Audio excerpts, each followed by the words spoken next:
Sir जो बच्चे बैठे हुए हैं, आपने क्या सोचा होगा कि कैसे हो सकता है? सर इसमें ऐसे है कि जो नई नस्ल आएगी नए पौधों से लगाना पड़ेगा। एक दीवार बनाई है हमने, उस दीवार की पहली ईंट हमने टेढ़ी रख दी है, अब उसके ऊपर 200 ईंटें लग चुकी हैं और वो दीवार इतनी टेढ़ी हो गई है।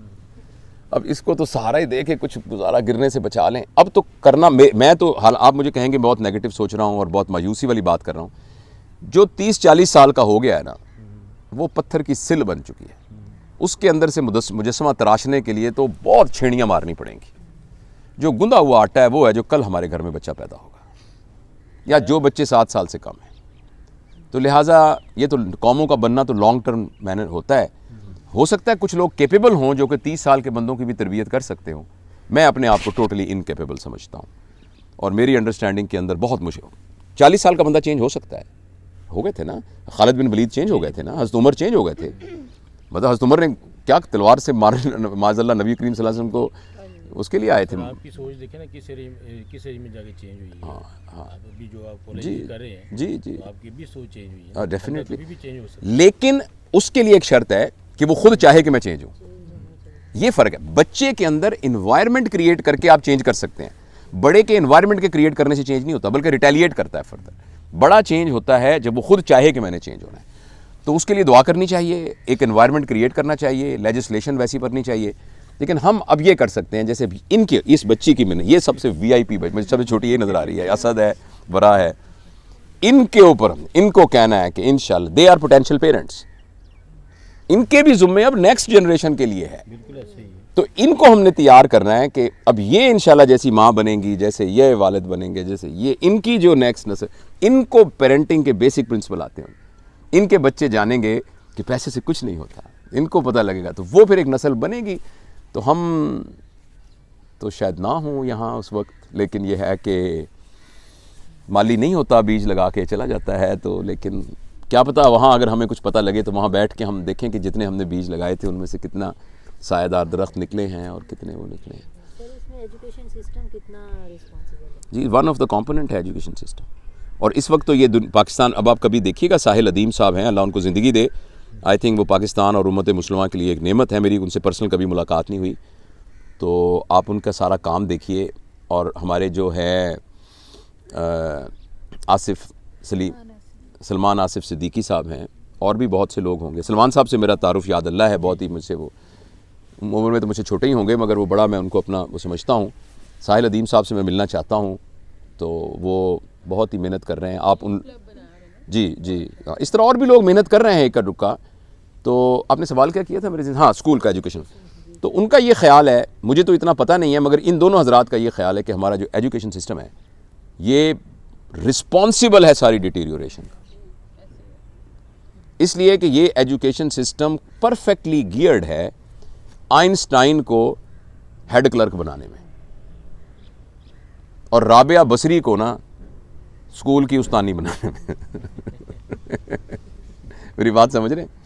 जो राबिया बसरी बन सकती है, जुनैद बगदादी बन सकता है, जो आइंस्टाइन बन सकता है, जो फ्लेमिंग बन सकता है, उन सारों को हमारे का स्कूल का सिस्टम बाबू या हद से हद डॉक्टर इंजीनियर बनाने के लिए बना।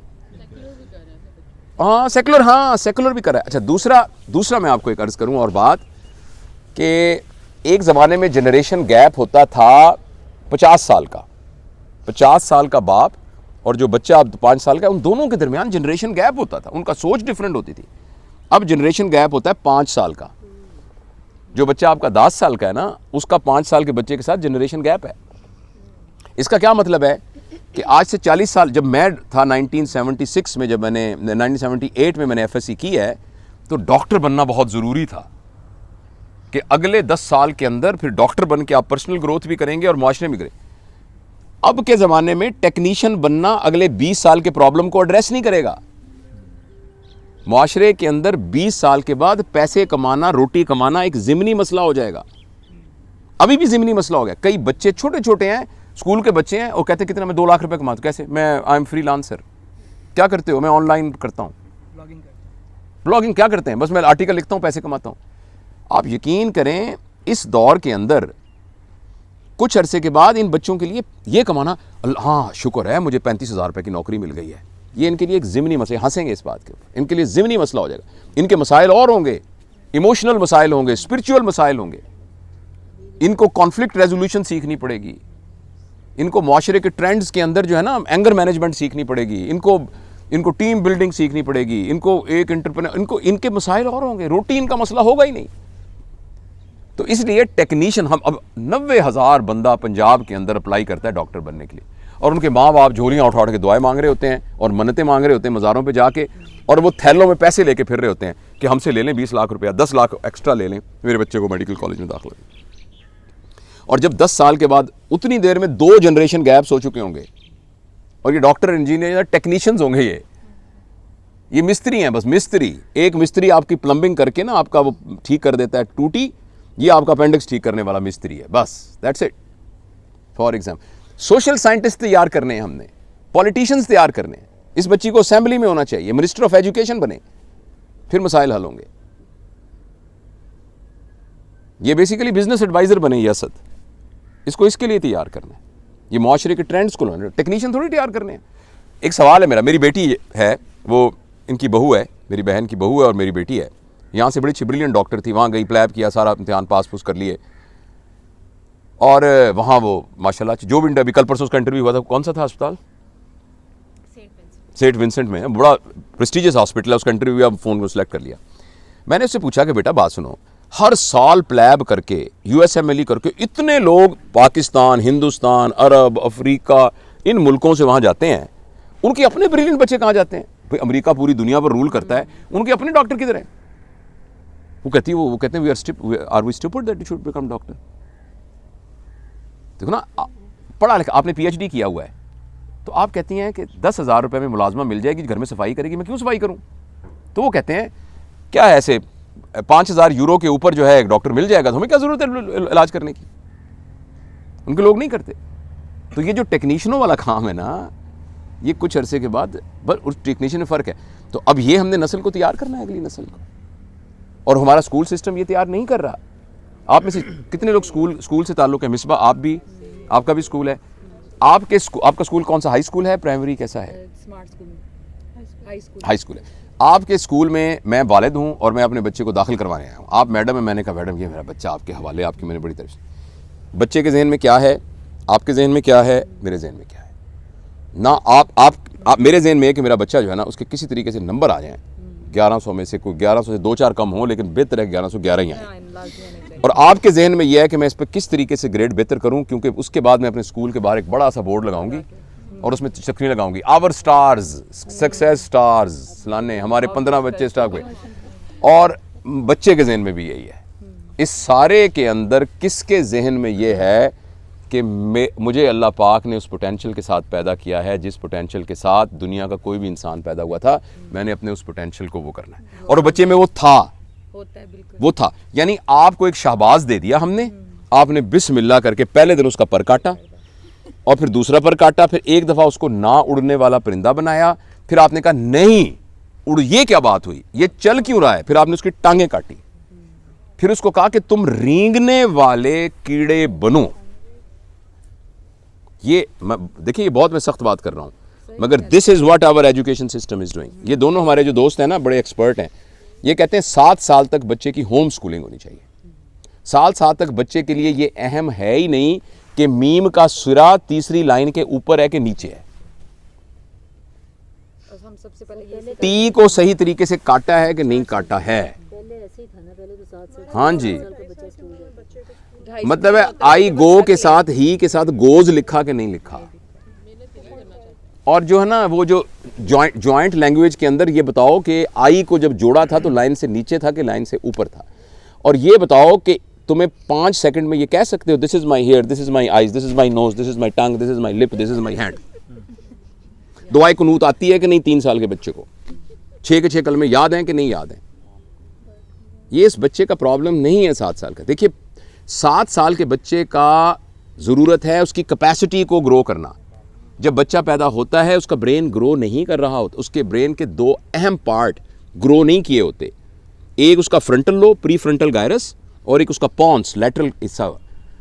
Intellectual mind, problem solving mind, critical thinking mind और जो मेमोरी है, मेमोरी की मैनेजमेंट और उसकी इमोशनल हैंडलिंग सारी जो है वो डेवलप होनी होती है।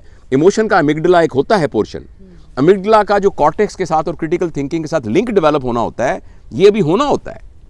और ये 7 साल में 7 साल में इस बात की अहमियत नहीं है कि उसके पास कंटेंट ऑफ नॉलेज कितना है या उसको इंग्लिश पे कितना बोल रहा कंटेंट ऑफ नॉलेज नहीं है, हाँ उसकी कैपेसिटी कितनी है। जब कैपेसिटी बन जाएगी तो 7 साल के बाद, मैं आपको मुख्तसरन जो मैंने सीखा है इन दोनों बुजुर्गों से भी, साहिल अदीम से भी और सलमान आसिफ सिद्दीकी से भी, और इसके अलावा मैंने खुद भी बहुत जितना पढ़ा है उस किया है, मैं आपको मुख्तसर बता देता हूँ कि आप 3 फेजेस में डिवाइड कर सकते हैं। 7 साल की उम्र में बच्चे के अंदर अच्छाई, बुराई, मोरालिटी, क्या सही है क्या गलत है, इसका कोई डेवलपमेंट का स्कोप नहीं होता। 7 साल के बच्चे को अगर आप कहें कि नहीं अच्छा क्या है, बुरा क्या है, गलत क्या है, ये कहेंगे, मैं करने को नहीं कर, इर्द गिर्द तो आपने वही इन्वायरमेंट क्रिएट करना है। अगर आप ये उसको कहेंगे ना तो ये ऐसे है कि एक बंदे की टांगे नहीं है, आप उसे कहते हैं भागो, टांगे हैं ही नहीं उसकी, भागे कहाँ से, वो टांगे उगी नहीं है अभी उसकी। 7 साल के बच्चे के इर्द गिर्द एक माहौल क्रिएट करना होता है, इसलिए नहीं कि ये सही है, इसलिए कि ये इंजॉयबल है। प्लीज बात को गौर से समझिएगा। बच्चे के नजदीक ये 7 साल से कम उम्र में कौन सा इंजॉयबल है, कौन सा इंजॉयबल नहीं है, कौन सा लवेबल है, कौन सा लवेबल नहीं है। बस अगर उस जमाने में उसके लिए बदतमीजी करना लवेबल बन गया, वो अच्छा बुरा नहीं है, लवेबल बन गया, तो वो सारी जिंदगी बदतमीज रहेगा। और अगर 7 साल की उम्र में रिस्पेक्ट करना उसके लिए लवेबल, तो 7 साल तक उसको सीधे होकर बैठो, ये करो। और ये मैं सारा अपनी जाती गलतियों की बुनियाद पर आपके साथ शेयर कर रहा हूं। ये मैं इस दावे के साथ नहीं कर रहा कि मैं बहुत परफेक्ट हूं, ये मैं अपनी जाती गलतियों की बुनियाद पर आपको ये बात बता रहा हूं। इसलिए मैं बहुत ऑथेंटिक हूं इस मामले के अंदर जी, बहुत ऑथेंटिक हूं।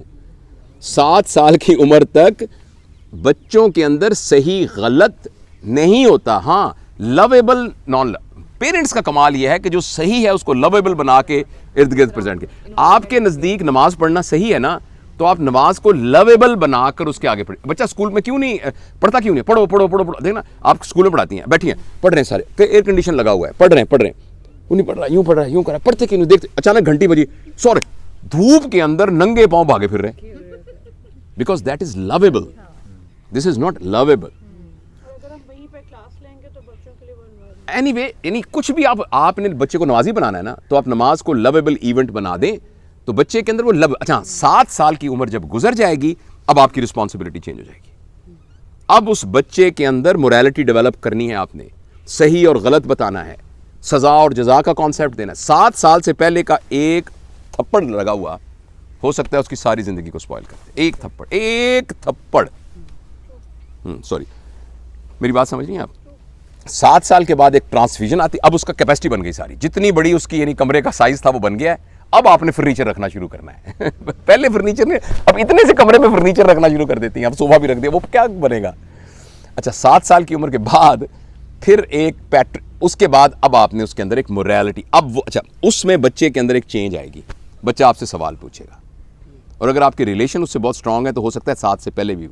ये वो टाइम है जिसमें बच्चे को आपने ना बोलने से नहीं रोकना, और वो आपसे बड़े अजीब सवाल पूछेगा। बस मुझे याद है एक माँ मेरे पास आई, कहने लगी मेरे बच्चे ने अजीब सवाल किया, डॉक्टर साहब मुझे सारी रात नींद नहीं आई। मेरे बच्चे ने कहा अल्लाह मियाँ की अम्मी कौन है। मैंने कहा आपने क्या किया? मैंने कहा मैंने उसको थप्पड़ मारा जोर से। मैंने कहा शर्म नहीं आती तुम्हें, अल्लाह मियाँ के बारे में ये सवाल कभी नहीं पूछते। मैं आपको एक बहुत साइंटिफिक फैक्ट अर्ज करना चाहता हूँ। जब हमने सोचना होता है तो हम कहते हैं चुप करो यार मैं सोच रहा हूँ, चुप करो। बच्चे में इसके ऑपोजिट है, जब बच्चा सोच रहा होता है तो वो बोल रहा होता है। कभी कभी हम फजूल सोच रहे होते हैं ना, अजीब सी बातें सोच रहे होते हैं, कभी कभी बच्चा अजीब बोल रहा होता है। मैंने जब कोठे पे गया था तो मैं गिर के, तो फिर ये दरख्त जो चल रहा है ना, तो ये देखें कि मुझे पेन हो रहा है। अभी क्या अजीब सा फिक्र है।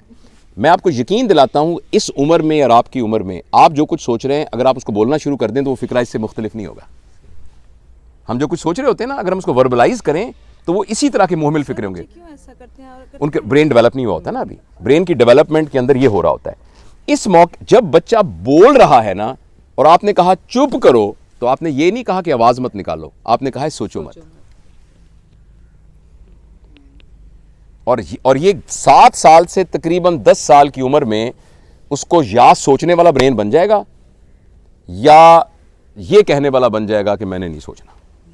और यही वो टाइम है, पहले आपने पर काट दिए थे, फिर उसको रीगने वाला बना दिया था, पढ़ने सोच रही हाँ, अब उसको कहना है कि मुंह खोलो, हाँ मुंह में तुम्हारे हम डाल देंगे खाना। हाँ, तो अब आपने पिंजरे का तोता उसको बना दिया। हाँ, पिंजरे के तोते को अलबत्ता 3-4 चीज़ें ज़बरदस्त आती हैं। मियाँ मिट्ठू चूरी खाओगे, मियाँ मिट्ठू चूरी खाओगे, मियाँ मिट्ठू चूरी खाओगे, और आप कहेंगे क्या मैंने ज़बरदस्त तरबियत की है। मियाँ मिट्ठू बताओ, मियाँ मिट्ठू चूरी खाओगे, कितना अच्छा मेरा बेटा है। आप देखें 1100 में से 1100 नंबर आ गए। दाखिला मिल गया इसको किंग एडवर्ड मेडिकल कॉलेज में, किंग एडवर्ड मेडिकल। तो ये अब अच्छा, अब आप उसके बाद जब वो तकरीबन 13 साल, अच्छा इसमें आपने ये बहुत अहम टाइम है, इसमें आपने सज़ा जज़ा समझानी है 7 साल से पहले नहीं। वो कैसे समझानी है? सज़ा को कहना है और जज़ा को ये नहीं कहना सज़ा है या इनाम है, उसे कहना ये है कॉन्सिक्वेंसेस। अगर आपने स्कूल का काम नहीं किया तो इस संडे को हम पिकनिक मनाने नहीं जाएंगे, ये कॉन्सिक्वेंसेस है, सज़ा नहीं है। That's it. मैं अब इस तफसील में नहीं जाता। और जब वो 13 साल का हो जाएगा, अब वो एक इंडिपेंडेंट बन चुका है। 13 साल के बंदे ने अपने उसको अब वो खुद आपसे सपोर्ट, अगर आपने ये सारा पीरियड अच्छा गुजारा है तो 13 साल में वो फिर आपको अपना मेंटर बना लेगा। कहेगा पापा मैं सोच रहा हूँ मैं इंजीनियर बनूँ, आपका क्या ख्याल है? इंजीनियर बनने में ये प्रॉब्लम है, मैं ऐसा ना करूँ कि मैं कोई बिज़नेस शुरू करूँ। अब इस मौके पर अब आपने एक मेंटोरिंग रोल देना है और उसको ये वाला रोल नहीं देना 13 साल के बाद, सिर्फ 13 साल की उम्र। और हम क्या करते हैं 30-30, 32-32 साल के। अल्लाह हम सबको माफ़ करे। तो ये एक टोटल पैटर्न है। अब हमने इसमें से विथड्रॉ, मैं भी करता हूँ, अभी तक भी कर रहा हूँ। तो इसको मैं, लेकिन मुझे अपने उस सारे अपने, मैं आपको पूरी जिम्मेदारी से कहता हूँ कि इसके अलावा कुछ आ रहा नहीं है। इस तरह ये वाले कुछ इसकी तो ज़िमनी है, मैंने एक थोड़ा सा आउटलाइन आपसे अर्ज़ की है। बाकी इसकी तफसीलात हैं, टेक्निकली क्या करना है, घर में कैसे बिहेव करना है, कैसे, बहुत छोटी छोटी बातें हैं। बस